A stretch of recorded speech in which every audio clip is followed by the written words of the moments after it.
সকাল সকাল ঘোষ কাকু দুধের বালতিটা নিয়ে কিন্তু চলে এসছে আমাদের বাড়িতে। তাই কাকুর থেকে কিন্তু আগে আমি দুধটা নিয়ে নিলাম, আর দুধটা ওই ঘরে রেখে এসে তারপরে কিন্তু আমি এখন আমার ছোট্ট কুঁড়ে ঘরটাকে সুন্দর করে ধুয়ে পকলে গুছিয়ে নেব। তার কারণ হচ্ছে আজকে হচ্ছে লোকনাথ বাবার পুজো, আর আমি কিন্তু আজকে বাড়িতে লোকনাথ বাবার পুজো করছি।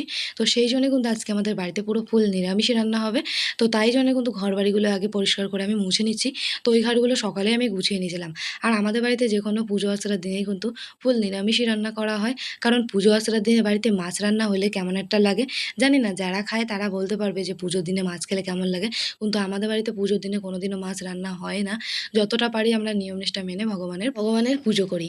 আর যখন ভগবানের পুজো করতে বসি, এই সমস্ত কাজবাজ গুছিয়ে স্নান দান করে মানে একদম শুদ্ধ কাপড়ে বসি যখন, সত্যি মনের ভেতরে একটা আলাদা রকম শান্তি লাগে। আর ঘরটাও যেন কত সুন্দর লাগে। আর আমার ঠাকুরের সিংহাসনটা পুরো আলোয় একদম ঝলমল করে। তো চলো তাড়াতাড়ি করে এখন এই বাসনগুলো মেজে নিই। তোমাদের তো বললামই যে আজকে নিরামিষ রান্না হবে, আর নিরামিষ মানেই ধোয়া পাকলা সমস্ত কিছু তো থাকবেই। তো আমার যা যা প্রয়োজনীয় বাসনপত্র রান্নার জন্য লাগবে, তো সেগুলো কিন্তু আমি সমস্ত কিছু ধুয়ে নিয়েছি। তো চলো, বাসনগুলো তো আমার ধোয়া কমপ্লিট হয়ে গেছে। তো এখন এই বাসনগুলো আমি ঘরে রেখে আসবো। তখন এই বাসনগুলো ঘরে রেখে আসি, তোমরা ঝটপট কমেন্ট করে বলে ফেলো তো তোমরা কে কোথা থেকে আমার এই ভিডিওটা দেখছো, আর অবশ্যই নামটা জানিও।